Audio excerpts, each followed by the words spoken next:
प्रिय छात्र छात्राओं, आप सभी का क्लासरूम में स्वागत है। आज हमारी चर्चा का विषय है गुणसूत्र के प्रकार। तो सबसे पहले बात कर लेते हैं कि ये गुणसूत्र क्या होते हैं। गुणसूत्र गुणों को एक पीढ़ी से, यानी कि कोई पीढ़ी है, एक पीढ़ी से पहली पीढ़ी से दूसरी पीढ़ी तक ले जाते हैं और दूसरी पीढ़ी से तीसरी पीढ़ी तक ले जाते हैं। इस प्रकार से यह क्रम चलता रहता है। आपने देखा होगा कि आपके कुछ गुण आपके माता पिता से मिलते हैं, कुछ गुण आपके दादा दादी से मिलते हैं या अन्य से मिलते हैं जो कि आपके ब्लड रिलेशन में हैं, यानी कि आपके रिश्तेदार हैं एक तरह से। वो ऐसा इसलिए क्योंकि गुणसूत्र पीढ़ी दर पीढ़ी गुणों को ले जाते हैं।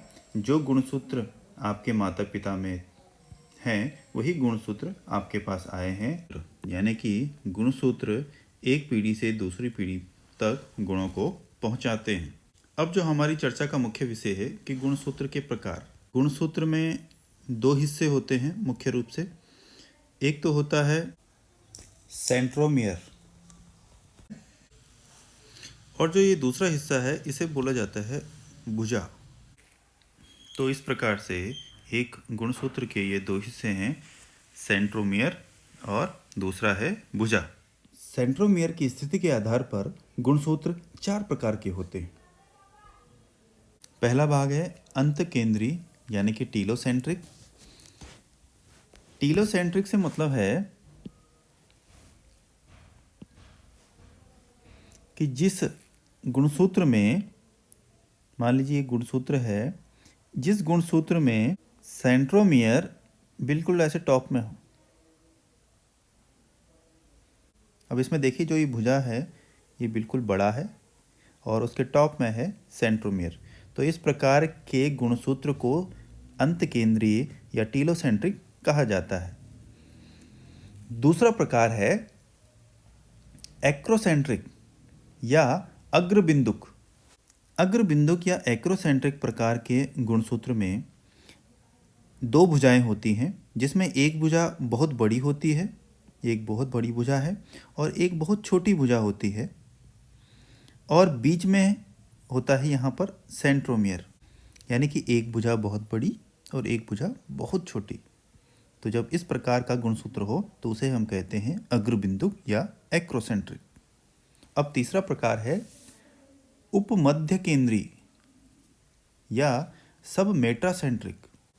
सब मेटासेंट्रिक या उपमध्य केंद्री प्रकार के गुणसूत्र में गुणसूत्र की एक भुजा थोड़ी लंबी और एक भुजा अपेक्षाकृत थोड़ी छोटी रहती है और उनके मध्य में सेंट्रोमियर होता है, यानी कि एक भुजा थोड़ी सी छोटी है और एक भुजा अपेक्षाकृत पहली भुजा से लंबी है और उनके बीच में सेंट्रोमियर होता है।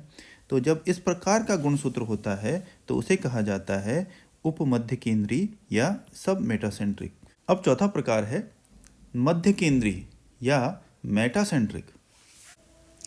मध्य केंद्री या मेटासेंट्रिक प्रकार के गुणसूत्र में दोनों भुजाएं समान रहती हैं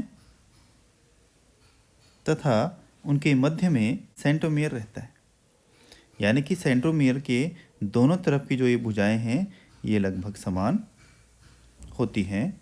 तो इस प्रकार के गुणसूत्र को मध्य केंद्री या मेटासेंट्रिक कहा जाता है। इस प्रकार से ये चार प्रकार के गुणसूत्र हैं, जिसमें पहला है अंत्यकेंद्री या टीलोसेंट्रिक, दूसरा है अग्रबिंदुक या एग्रोसेंट्रिक, तीसरा है उपमध्य केंद्री या सब मेटासेंट्रिक और चौथा है मध्य केंद्री या मेटासेंट्रिक। धन्यवाद।